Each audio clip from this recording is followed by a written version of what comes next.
Well, welcome to the show, and welcome to Ambassador Gilmore and Professor Henry. Now, I should probably explain a little, and David Shepard is my co-host. I Oh, should probably explain a little the genesis of this show. We've actually this is I think we did one a similar one about a year ago. We were on with Ambassador Gilmore and Professor, the ambassador made a very complimentary comment about your book about conservative internationalism and said we really thought it was a kind of a thoughtful approach to foreign policy. And I said, gee, he was my advisor when I was an undergraduate. is Yeah, that right? I wonder. I wonder what it's been a couple of years. Forgive me. We're both. I think our hairs are much grayer than they were back in the '70s. We reached out and had a great show last time, and obviously so much has happened in foreign policy since then. It really made sense to have the show back on. Um, I wanted to lead off with you, Ambassador, because there's so much happening with the negotiations with Ukraine and Russia, and that's obviously been a topic that we've had multiple discussions over the last 4 years. I wanted to kind of get your initial take. I know I've read some of the stuff that you've written, you've said in the media, but also give you the opportunity to talk about it here. Well, okay. First of all, I want to point out that I have a copy of Henry's book here. I have mine That's too. I very, should have had it handy that's to be very able to kind. give There's you. no prettier sight in the world. Yeah. I know. And anybody can get that for about $180 a copy. No, it's Oh not God, that. oh God. Tell Uh, them that all they have to do is email me. I'll send them one. you look, the Ukraine issue is, I consider to be absolutely essential. This, I think, determines whether or not the 21st century will stand for the Western order of things, whether or not the rule of law is going to prevail, whether democracy is going to prevail, whether countries will be free to move further to the West, as Ukraine wanted to do, or whether by force they will be forced back into the Russian Empire. And I think that sets the tone for much of the rest of the world in the 21st century, including in the Pacific. And the danger to this, in my view, is that if this goes badly, then at some point, Russia will continue to compromise Eastern and Western Europe, compromise the politics of Europe, and make it a much more neutral type of country and not really a close ally of the United States. And I consider that to be existentially dangerous to the United States. So I think that the war is absolutely the pivot of the future for the rest of the world. With that being said, the negotiations are underway. The president says that he wants to, quote, stop the killing, unquote, and bring a peace to bear. My own view is that this is going to be very difficult to do. And the reason is that the parties are so completely different in what they want to achieve. The Russians are determined, in my view, to expand their empire and to reestablish the old Russian Empire in the same shape as the Soviet Empire, even though they're not going to be communist. And the Ukrainians are fighting for not only their sovereignty, but for their very lives. And I just don't think those two things can be very easily reconciled. I don't think it's very subject to compromise. So let's see if the president can do something about this. So far, it's been not so great. The Russians, I think, are really not interested in peace. I think they're only interested in conquest. So that's my summary in just a few sentences. Professor, your thoughts? Listen, I completely agree with that, Jim. I mean, that was very nicely laid out. And the sad fact is, excuse me, the sad fact is that no one has laid out this kind of a set of stakes that are in play. The former president obviously didn't, Joe Biden, and up till now, Trump hasn't given us a good, concise presentation of exactly why we're engaged in Ukraine. It's a long-term problem, as you point out, and we ought to be playing the long game. For a while, I was encouraged by the fact that NATO was not operating officially, but unofficially was doing a lot of work, much of what you were involved in order to bring to ensure supplies of equipment and resources to the Ukrainian government. I always thought, boy, I hope they're giving that absolute priority behind the scenes, because whatever develops in the negotiations or in the course of the next couple of years. That's going to be the safeguard against further Russian aggression and against the deterioration of relations inside Europe that you're talking about. By the way, Europe would not only be kind of neutralized, it might even be brought into conflict. In other words, these countries once again will get into conflict with one another. The countries that are today members of the European Union and members of a free world. That's the picture that I don't see anybody laying out. In other words, what we've accomplished in the last 100 years in Europe in terms of the relationships and the peace, now the 75 years of peace that we've enjoyed, the tremendous economy we've had for the last 75 years, which is based not on high tariffs, based on low tariffs, obviously, as the end point. And if we want to try to get there with some tariff threats, that's okay, or that's one thing. But in the end, you got to wind up with a free world economy that can support vigorous defense expenditures, and otherwise, can support a firm and long-term determination. Let Moscow know that we're going to outlast them on this one, and we're certainly going to outlast Putin over the next months or years in which he still plays a role. The other, the big threat, maybe even a bigger threat than Putin, although I don't know if you would agree, is Iran. And on Saturday, apparently the administration had direct talks. I understand direct talks with the Iranians. Right. I don't know if anything came out of that, but the concern is that Iran may be closer to acquiring a nuclear weapon than we thought. And so that's the other thing that Trump will have to deal with. I'm sure on his watch, he doesn't want Iran to acquire nuclear weapons. So I don't know what we can do to put pressure on Iran.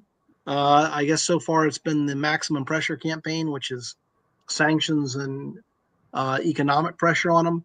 But there's also talk about possibly a strike.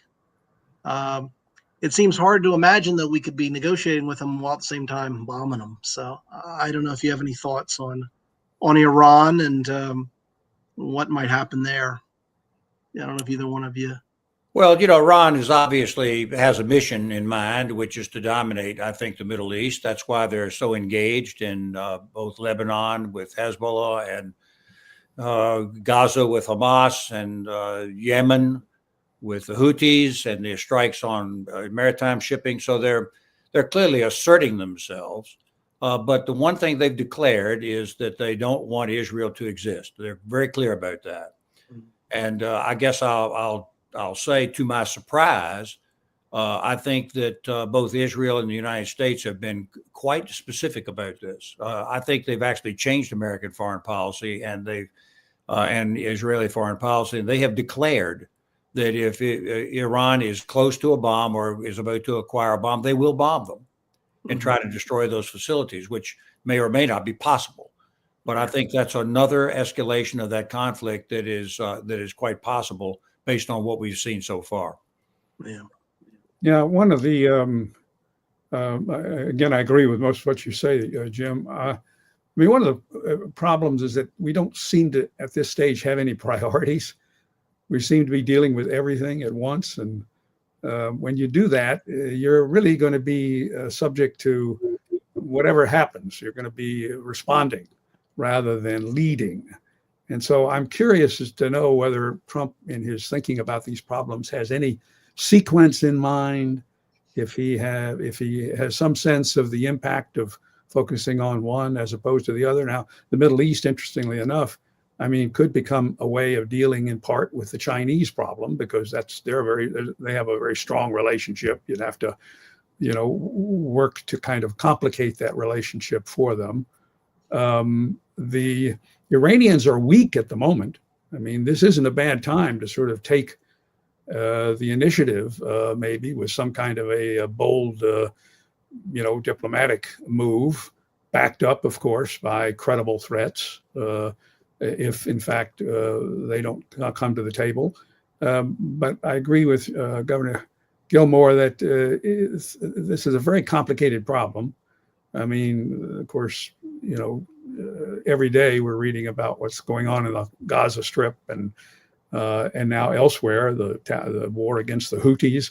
Again, it's not bad for Israel to keep up the pressure. I'm all in favor of that because, as I say, Iran is weak. But we need to know where we're going, and we need to know how our policy towards Iran is somehow how it's going to help or hurt us in the relationship with China, and to what extent it's going to distract us from what I think is still the central problem, and that is the problem in Ukraine.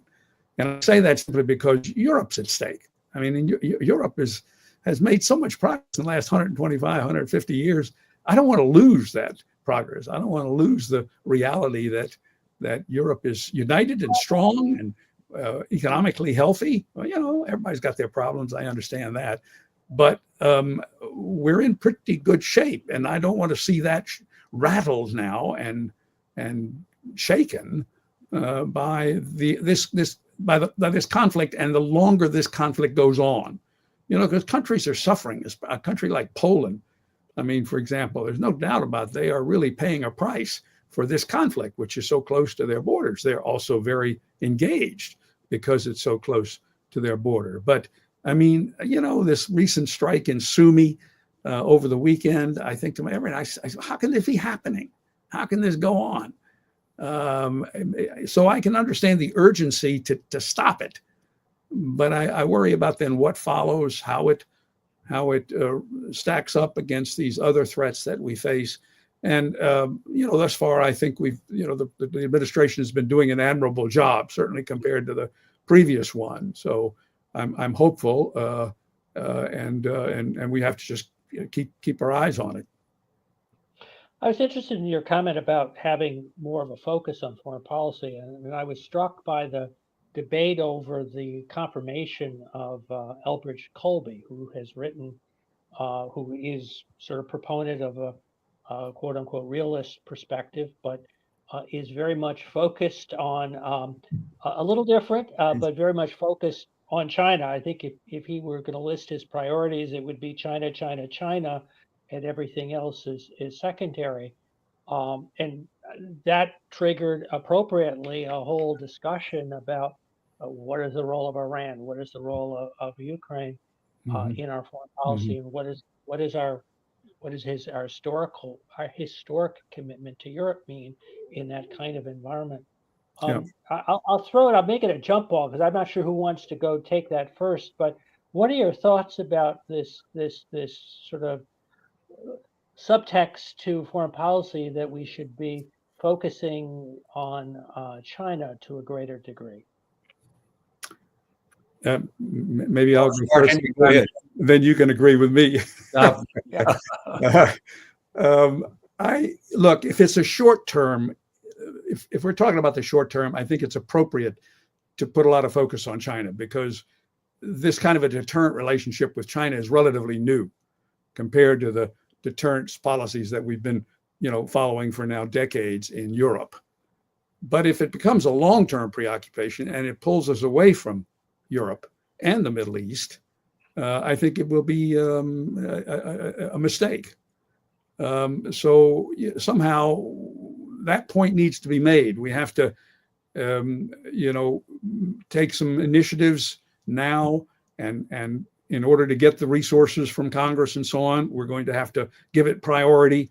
But the idea is to build a framework in which we are protecting relatively new gains in Europe since in Asia since World War II, and the democracies now, the thriving democracies in Asia are real, even if they have lots of problems like today in South Korea. But that in the long run, the real issue of freedom in the world is going to be decided, just as Governor Gilmore said earlier, the future is going to be decided what happens in Ukraine. And so we need to be very careful that we don't shift our priorities and our spending, our program, our programmatic agenda, et cetera, that we don't shift that too dramatically to China. I also don't like this idea that China is somehow rather 10 feet tall. And China is actually very vulnerable and quite weak now compared to 30 years ago. Yes, they're stronger and they've got a thriving economy, but they face a lot of problems in their economy And they are also, by the way, very unschooled, you could say, in dealing with kind of geopolitics beyond their borders. They're not a seafaring power. They're trying to be one, but they don't have a lot of experience at it. And so I think if we keep our balance on this, we can respond to the new factor that China is now a challenger. We had hoped it would be a partner or a stakeholder. It's now a challenger. We're going to have to focus on that for a while, but let's not get distracted from the central problem in Europe. Well, there's a lot to say about that. First of all, I would point out that I think that China is the one who has changed the relationship. The United States, ever since Nixon and Kissinger, have done everything they could do to bring China into the Congress of Nations, and now for some reason China has decided that being aggressive is their right policy. As far as American policy goes, America has been saying for quite a while now that China is the priority. Obama did the pivot to China. In my view, when Obama announced the pivot to China, I think he opened the door and invited Putin to carry out his mission, which was to expand the Russian Empire. And so I think that if we talk about deterrence, frankly, I think it's China has a lot more complicated problems than Russia. They're commercially involved with us and everybody else in the world. They're trying to build a commercial empire. They've got inflation problems at home. Personally, I think it's going to be very hard for them to control, even through high technology, 1 billion people in perpetuity. Russia, on the other hand, the theory of deterrence that we've been operating under for all these decades, well, deterrence has failed. Putin invaded. He's decided to conquer by military means. He's put it to Ukraine. And those people who say, well, this is just all about NATO is just nonsense. NATO was never a threat to Russia. He knows that. Well, NATO has never done anything to approach Russia in a dangerous way. So the question is, do you think really that he's just going to conquer Ukraine, murder all of its leadership, take all of its people and turn them into basically supplicant people of the Russian Empire and then stop? Well, I'm not willing to bet my life on it. Mm-hmm. And I think that's I think it's unreasonable. So I think that Henry's right. I think that Ukraine is the pivot. It's got to be dealt with first because that's where the actual war is. Yeah. There's no doubt. Oh, go ahead, unless you wanted to. Yeah, no, I mean, it's an extremely important point, to keep in mind that we made every effort you could possibly make to welcome in China into the global community after the end of the Cold War. And it's still a mystery to me, and I haven't yet read a good account by a Chinese specialist as to what the heck happened. Around the period of 2010, thereabout, I know one of my colleagues at George Washington University was writing about how China was up to that point very incrementally, but nevertheless very steadily moving towards multilateral cooperation, moving towards freer trade in the region. Everything seemed to be going in the direction of integrating China ultimately into the global economy. And then boom, Xi came along and not out of the blue, obviously, he brought with him a group of supporters, and he pretty quickly changed that whole picture rather dramatically. I'm hoping that we're putting some intelligent people to work on trying to understand that, because that was a major geopolitical shift that took place. Some think maybe it had to do with the fact that China was, came through the financial crisis better than other countries. And that sort of made them cocky and aggressive. Well, I'm not sure that I think what it tells me is that we've got another case in China, perhaps as in the case of Russia, of a country that just doesn't feel comfortable in the sort of value milieu of Western countries and of Western culture. And that a colleague in the political science field wrote about that extensively, Samuel Huntington, in terms of a clash of civilizations. We just need to be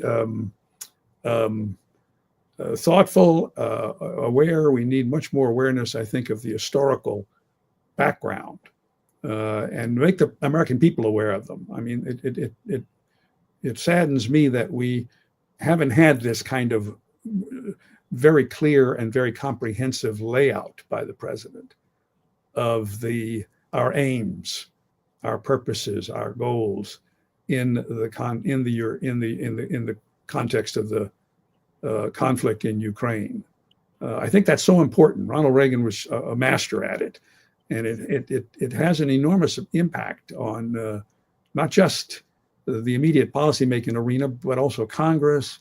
It has a major effect on public opinion because I'm afraid, as happens after a significant victory as Trump had in the elections last year, the enthusiasm wanes pretty quickly. And it will be gone, I think, in large measure by the end of this year. So most needs to be accomplished now, and then you need to hold on for the troubling trip over the next year. Well, Mark and David, in all of my talking and speech making and so on like that, I start with a fundamental premise, and that is that these four countries just don't like the way the world operates. And they have four different motives, somewhat, but they all know they have one common thing, and that is they don't want the world to be the way that it is. And the country that holds that together is the United States and its allies. So Putin has actually pulled the trigger because he thought we were focused elsewhere. But the fact is that if he can separate America from its allies, if he can destroy NATO, if he can prove to the Europeans that they're under threat from the behemoth to the east, that might at any point in time trigger an inexplicable invasion or pressure, then I think that he can accomplish his goal. And open the door to the other three who have their own motives and goals. As far as China goes, I mean, I think this Taiwan thing is extremely dangerous. If they get their hands on that, not to mention the fact that they destroy the whole semiconductor industry, but over and above that, that's their window to the Pacific. And I think that if they choose in some weird way to want to dominate the Western Pacific, then that is a direct threat to the United States. As we know from history, this is not complicated. So that I think is what is at stake here. And I worry a lot because I hear military people saying all the time, well, we can't defend them. We can't defend them. Mm-hmm. Well, that once again, that signals to the Chinese that they've got an open door to go right on into Taiwan. Yeah. As difficult as that might be. Sometimes I think we just don't do very good diplomatic or political messaging, frankly. I think we encourage our enemies instead of warning them off. Yeah. We certainly did nothing, for example, even though it's a very different situation, I understand, but we did nothing to cause them to pull back in Hong Kong. I mean, they have just moved swiftly and completely into control in Hong Kong, and there was not a whisper out of the West. That was a huge mistake. I'm not saying we should have defended Hong Kong, but by golly, there should have been much bigger furor and an effort to tighten the alliances and everything else. Pointing out the fact that their behavior is precisely the kind of behavior that we fear that they will engage in with respect to Taiwan. I agree. I wanted to follow up with this something we've obviously talked about some of the tools that we have in foreign policy, and I want to kind of spend a little time on economic sanctions and the impact, the effectiveness that they can have. I know, Professor, now you've dealt with that issue in the past and when you were in the Reagan National Security Council. And obviously that was a big part of the challenge with Ukraine was the fact that strong sanctions were put in place. That said, the exports of oil oil and gas continued to take place from Ukraine. How effective I'll start with you, Ambassador, But how effective have those tools been? Can they be made more effective? Or do we perhaps put too much faith in our ability to control things when third parties, other countries can break the blockade, if you will? Yeah, well, Henry may have more experience with this as a historical matter than I do. I can only give you my first observations. Seems to me that in this so-called negotiation that's going on right now by the president, one of the things I think that Putin is desperate to get is a relief from sanctions. Now, if they're not effective, why would he want to do that so badly?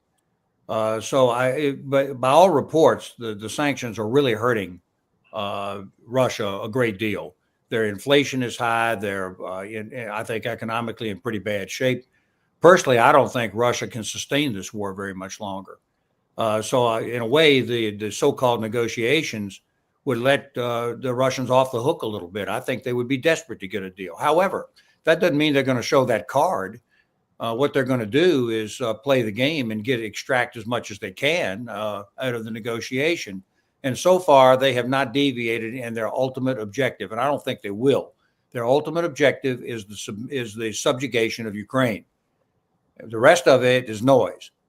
So the question is are the Americans prepared to force Ukraine into a surrender? And I don't think that ought to be our policy, but I think that's ultimately where the nub of the issue is headed in this thing. And if we're not prepared to force the Ukrainians into a surrender, which I think has all the consequences we've talked about, then I don't think that the negotiations are likely to succeed. But as far as sanctions go, I'd like to hear Henry's thought about that. I personally think they are doing more good than is advertised. Yeah, well, I mean, look, we gained a lot of experience with embargoes, et cetera, during the Cold War with the Soviet Union. In some cases, we had tremendous successes, by the way. Towards the end, we had one of the all-time intelligence coups, you could say, when we received from the French information about where the Soviets were trying to acquire high technology inside the United States.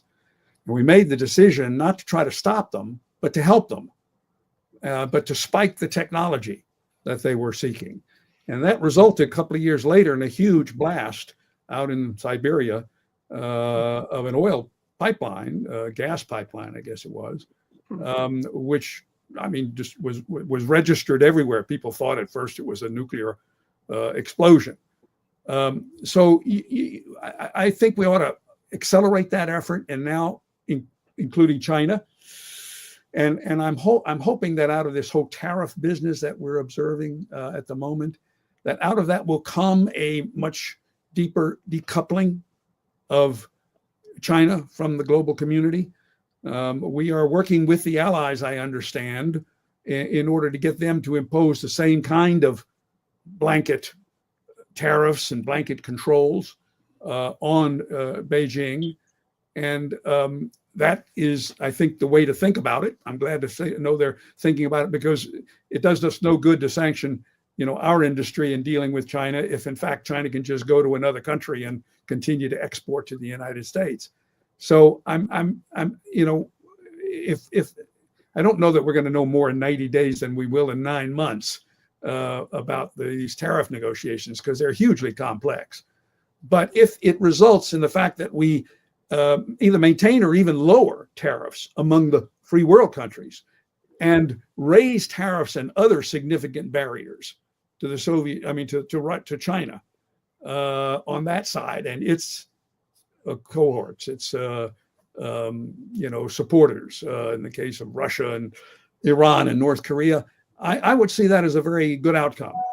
And so I would advocate that we pursue maximum sanctions against Iran, again, out of this whole tariff business, against China, tighten up what we have historically been able to do with Russia or the former Soviet Union, and make that and that will have an effect on the environment of the negotiations and of the relationships between us and those countries. It's not going to immediately overturn some fundamental aspect of their economy, but it's going to over time put heavier and heavier burdens on them, as it did in the case of the Soviet Union. And that's a factor that they then have to consider in terms of the options that are available to them.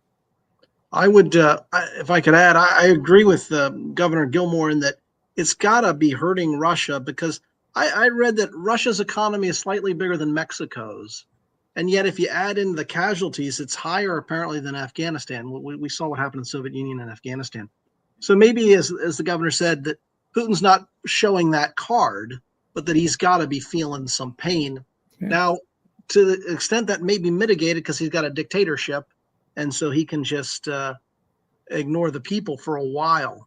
Right. But I would think that they're going to need to make a deal. I think they're just trying to hold out for the best possible deal. But I would think that the other thing that could make a big difference is if the price of oil came down or went down even further and then stayed down for a while. Yeah. That was a factor, boy, in the early 1980s that really turned the tide against the Soviet Union. And there's a possibility of that. I mean, if we get into a bit of a recession, which I worry about and don't want to see for other reasons, but if we're in a recession by the end of the year, we might have an opportunity to add that kind of pressure to the troublemakers, the four powers that Governor Gilmore was talking about. Yeah. Well, that has been one of the challenges with Russia, which is that they've been able to continue to export their petroleum products, and as has Iran, although Iran's production has gone down over a protracted period of time, and presumably the Russian production is going to go down over a period of time. So it does, as I think you described, is it becomes a kind of long-term proposition that of a decline, that they lose markets. They lose markets in Europe, and they face economic challenges down the road. The question I had is that going to be enough to force them to give ground on Ukraine? And I guess that's the $1 million question. Well, I'm sorry. I totally agree. I think we covered that. I mean, Putin is certainly not going to stop what he's doing. He'll pause periodically, but he won't stop. And that's why I argue that we need to kind of think about the long game being beyond Putin. Potentially pressures between now and then, economic pressures can help to restructure the leadership inside Russia, potentially bringing somebody else to power, another group of oligarchs to power that might be a little less dogmatic than Putin. Those are possibilities.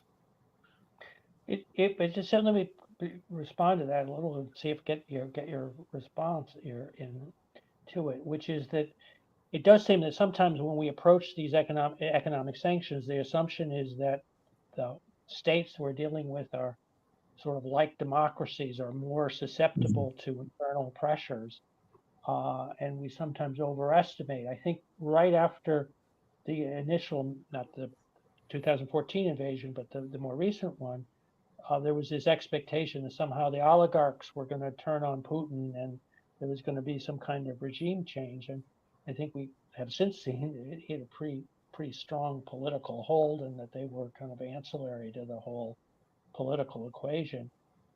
Do we overestimate our ability to influence the internal affairs? Certainly the question is with Russia, but then it could also be appropriate to raise the same question with China. Well, my observation is that tyranny is a terrible thing. If you control a country's police and military, and then in China's case, if you add high technology to it, you can control people a great deal, and it makes it very hard to break out.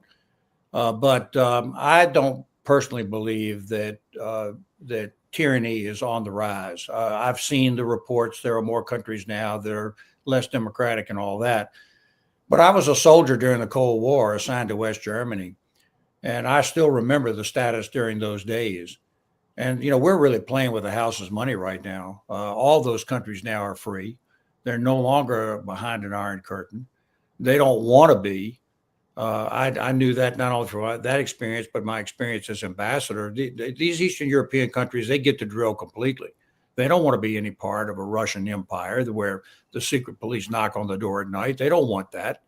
And I personally think Putin's trying to reverse history. And I don't think he can in the long run. But I do think that that he understands that if he's trying to reverse history, this is the only moment that he has to begin to get that ball rolling by taking Ukraine. So if he fails there, I think that it's going to mean that in the long run that the Russians are going to wake up and they're going to see exactly what's going on in the free countries, including Ukraine. And we're going to see a regime change. Let me say a word about regime change. Regime change does not have to be. Personally, I believe that our goal should be regime change, and we should do everything we can to try to create regime change in both Beijing and also in Russia. But I do not believe it can be done militarily. Pretty clearly, with nuclear weapons the way they are, whether you can't do it militarily, but you don't have to do it militarily. What we saw with the Helsinki Accords, which led to the OSCE, is opening things up. People could travel, they could read newspapers, they could hear radio shows, they could see TV shows, and they could hear an alternative theory about what's going on in their lives. And that actually led to the collapse of the Soviet Union. So I think that can be done. And therefore, if I were advising the president, I would not advise him to get rid of Radio Free Europe. I would not advise him to completely conclude U.S. aid. I don't think we should be the charity for the world and financing crazy projects or supporting other people's well-being to the detriment of the United States. I don't believe that. But I do believe that doing good things for people that are tangible, that can be seen, that gives people confidence in the United States and our allies is a good expenditure of money. I think that if you stop diplomacy and you stop soft diplomacy, you may as well buy more bullets, as one of our previous people said. Yeah, I think that's exactly right. And that's exactly why we need to focus on this framing of the question and getting our case out there. It starts, of course, with speeches by the president, laying out exactly where we're going. And I'm hoping that somehow or other, that point gets across, because you can accomplish an awful lot down the line. In other words, you get your VOA, you get your Radio Free Europe. All these groups will pick up on presidential speeches and presentations, etc., and that will have a echoing effect, a resonating effect, and it will, revive kind of not only the appearance but the reality of our free systems. I mean, enormously successful free systems. It would revive our belief in freedom. I mean, I'm always thinking back about Ronald Reagan when I talk this way, because he certainly understood how important it was to inspire people, to understand what was at stake. China is going to have a big problem with their domestic population, I think, in time. So do I. Because they've got he's got a middle class now of 400 million people, and they are happy as long as the economy's rolling and they're moving up. If they move up too far, of course, and cross the leaders, they wind up like Jack Ma and there's Jimmy Lai and other dissidents. But never the average middle class person in China is looking for a new apartment or a new car, and they're going to want to have some say in their own government. So as the economy flags, and it's flagging already, it's down from 10% to under 5%, if you believe those numbers. I think these pressures are going to become greater and greater, and we'll see. Russia is a different story. I mean, they've never had a sustainable domestic, liberal element.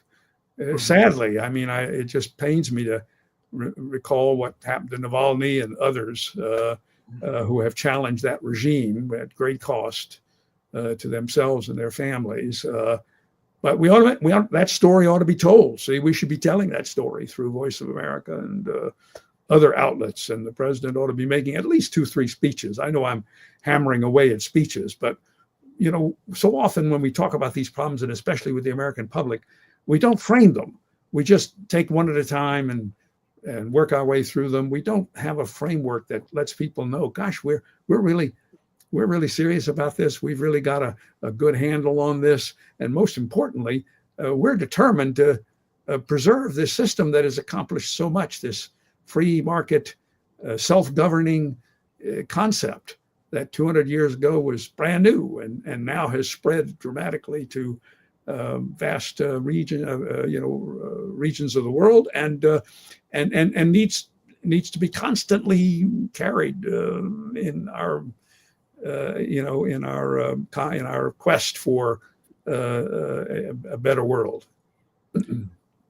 Could I ask before, in the time we have remaining, I don't know if we have that much time, and I'd feel bad if I didn't ask Governor Gilmore this question because, Governor is a former prosecutor in Henrico County and obviously a lawyer. And that is this issue of Mr. Garcia, who was from Maryland, got deported.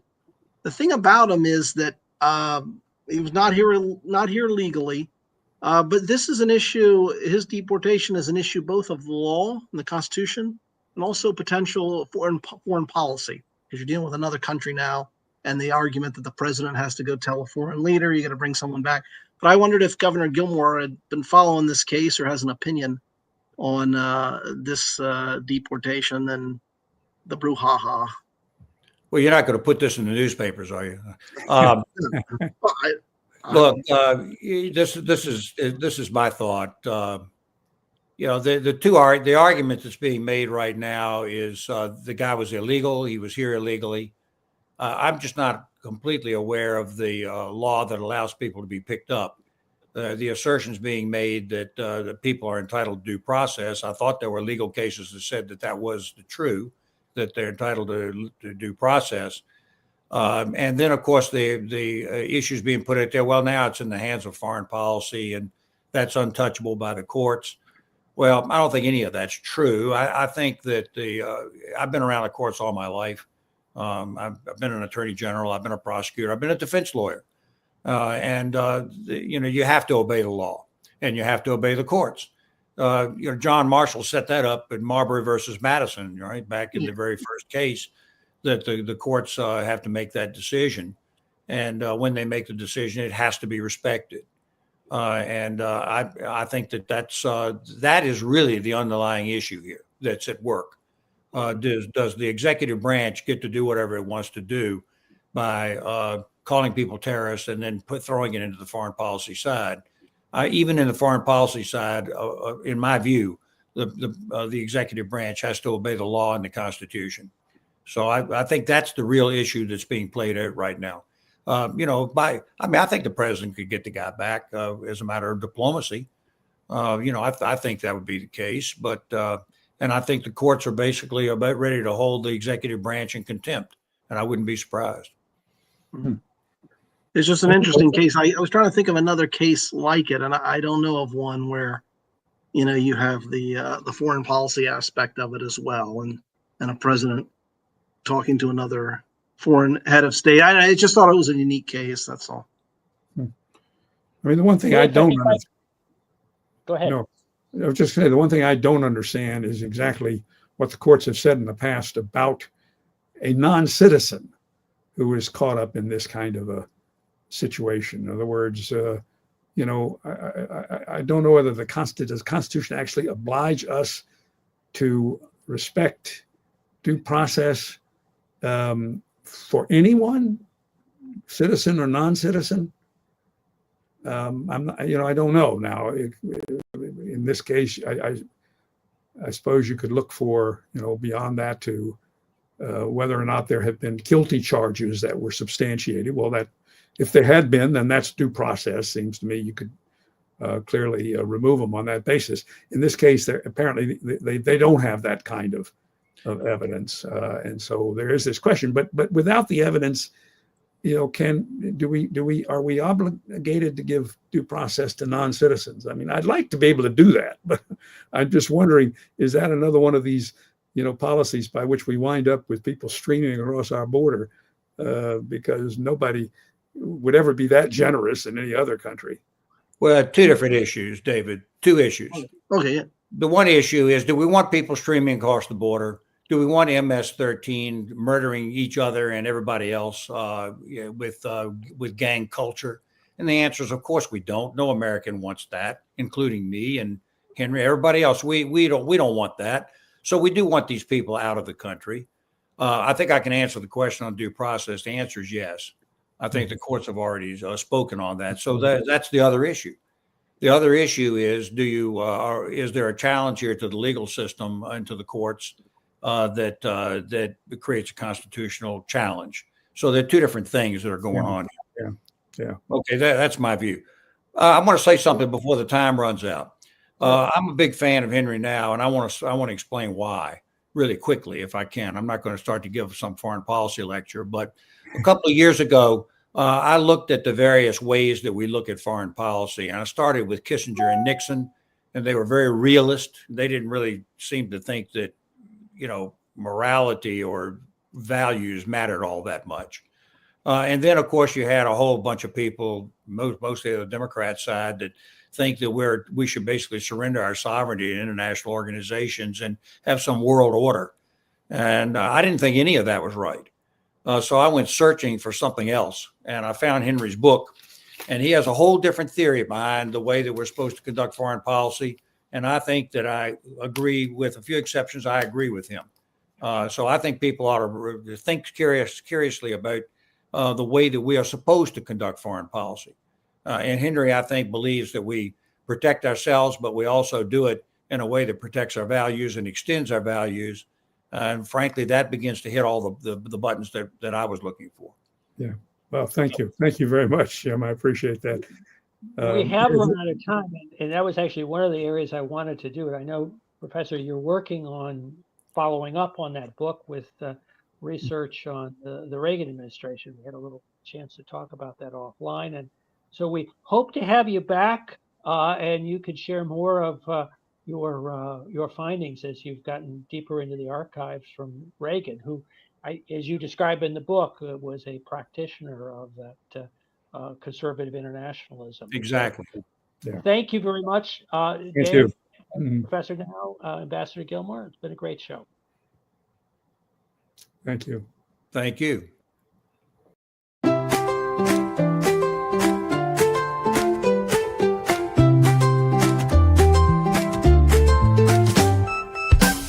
Let's go down to Missoni,